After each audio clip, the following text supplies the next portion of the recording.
आज ହେଉଛି ଶ୍ରାବଣ ମାସର ଚତୁର୍ଥ ସୋମବାର।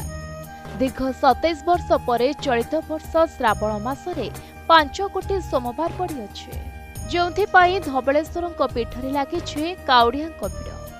ରାତି 2ଟା ସମୟରେ ବାବା ଧବଳେଶ୍ୱରଙ୍କ ପହଡ଼ ଖୋଲାଯାଇ 108 ଗରା ସୁବାସିତ ଜଳରେ ବାବାଙ୍କ ସ୍ନାନ କରାଯାଇଛି। ଏହାପରେ ମଙ୍ଗଳ ଆଳତି କରାଯାଇ ଭୋଗ ଲାଗି କରାଯାଇଛି। ପରେ ଭକ୍ତମାନଙ୍କ ଦର୍ଶନ ଓ କାଉଡ଼ିଆମାନଙ୍କ ଜଳ ଲାଗି କରିବା ନିମନ୍ତେ ଦ୍ୱାର ଖୋଲାଯାଇଛି। ବଡ଼ି ଭୋରୁ ହଜାର ହଜାର ଭକ୍ତ ଓ କାଉଡ଼ିଆ ଦର୍ଶନ ଓ ଜଳ ଲାଗି କରିବାରୁ ଲମ୍ବା ଧାଡ଼ିରେ ଅପେକ୍ଷା କରିଥିବାର ଦେଖିବାକୁ ମିଳିଥିଲା। আজি হচ্ছে চলিত বর্ষ শ্রাবণ মাসর চতুর্থ সোমবার। এই যে সোমবার যে কি দীর্ঘ 27 বর্ষ পরে এই 5টি পাଳି পড়িবার আজ চতুর্থ সোমবারে বাবা ধবళେଶ୍ୱର পীঠ চলচঞ্চল উঠি কাহিঁকি না এই কাউড়িয়া ভক্ত মানে চাই বসি থাকি সেই যে দিন কোন সোমবার আসব সে হস্তরে বাবা ধবళେଶ୍ୱରଙ୍କ সেই শ্রাবণী লিঙ্গরে জল অর্পণ করবে। বাবাঙ্কর রাত্র 2 ঘটিকা সময় পহড় খোলা যাইଥିଲା। পহড় পরে 108 গড়ে সুবাসিত জলরে বাবাঙ্কর স্নান করা। স্নান পরে মঙ্গল আଳତି ভোগ লাগি করা। মঙ্গল আଳତି ভোগ লাগি পরে বাবা ধବଳେଶ୍ୱରଙ୍କୁ দর্শন করা ভিতরକୁ প্রবেশ করা।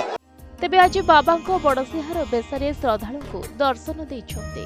ଚୌଦ୍ୱାର ଏସ୍ଡିପିଓ ଶ୍ରୀ ଉମାକାନ୍ତ ନାୟକ ଓ ଗୁରୁଡ଼ିଝାଡ଼ିଆ ଥାନା ଅଧିକାରୀ ପରେଶ କୁମାର ନାୟକଙ୍କ ନେତୃତ୍ୱରେ ପୋଲିସ ପକ୍ଷରୁ ଶାନ୍ତି ଶୃଙ୍ଖଳା ରକ୍ଷା ଓ ଶୃଙ୍ଖଳିତ ଦର୍ଶନ ପାଇଁ ବ୍ୟାପକ ବ୍ୟବସ୍ଥା କରାଯାଇଥିଲା। ପୀଠରେ ପାନୀୟ ଜଳ ଯୋଗାଣ ଓ ପରିମଳ ଉପରେ ଗୁରୁତ୍ୱ ଦିଆଯାଇଥିଲା।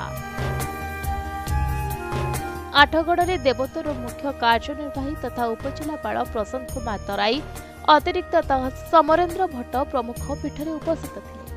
ସେହିପରି ବ୍ରହ୍ମପୁର ଗୋଷ୍ଠୀ ସ୍ୱାସ୍ଥ୍ୟ କେନ୍ଦ୍ର ତରଫରୁ ଖୋଲାଯାଇଥିବା ଆଶୁ ଚିକିତ୍ସା କେନ୍ଦ୍ରରେ ଡାକ୍ତର ଓ ପାରାମେଡିକାଲ କର୍ମଚାରୀ ଉପସ୍ଥିତ ଥିଲେ।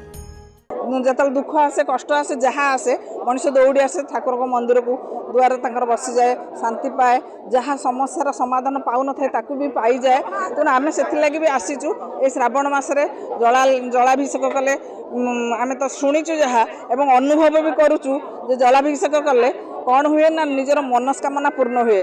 ମନସ୍କାମନାର କିଛି ଆବଶ୍ୟକତା ନାହିଁ। ସିଏ ତ ସବୁ ଗଢ଼ିଛନ୍ତି, ସିଏ ତ ସର୍ବେ ସର୍ବା, ସିଏ ତ ମଙ୍ଗଳମୟ, ସିଏ ତ ଯାହା ଚିନ୍ତା କରିବେ ସେୟା କରିବେ। ଆମେ ଡାକିଲେ କ'ଣ କରିବେ? ଡାକିଲେ ନ ଡାକିଲେ କରିବେନି। ସେ କରିବା କଥା ଯାହା ତାଙ୍କର ଇଚ୍ଛା ସେ କରିବେ, ଆଉ ସିଏ ଯାହା ଆମ ପାଇଁ କରିବେ ସେଟା ମଙ୍ଗଳ କରିବେ। ଆଜି ଶ୍ରାବଣ ମାସର ଚତୁର୍ଥ ସୋମବାରରେ ଠାକୁରଙ୍କୁ ଶ୍ରାବଣୀ ଭାର ଦେଇକି ମୁଁ ନିଜକୁ ଧନ୍ୟ ମନେ କରୁଛି।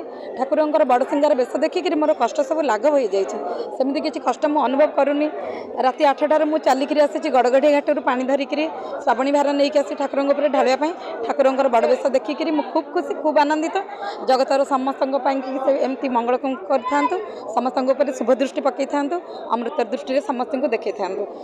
ତେବେ ଆଜି ପ୍ରାୟ 30,000ରୁ ଅଧିକ ଶ୍ରଦ୍ଧାଳୁ ଦର୍ଶନ କରିବେ ବୋଲି ଅନୁମାନ କରିଛି ଦେବୋତ୍ତର ପ୍ରଶାସନ। ଆଠଗଡ଼ରୁ ସର୍ବେଶ୍ୱର ପଣ୍ଡାଙ୍କ ରିପୋର୍ଟ, ପ୍ରତିଦିନ ଟିଭି।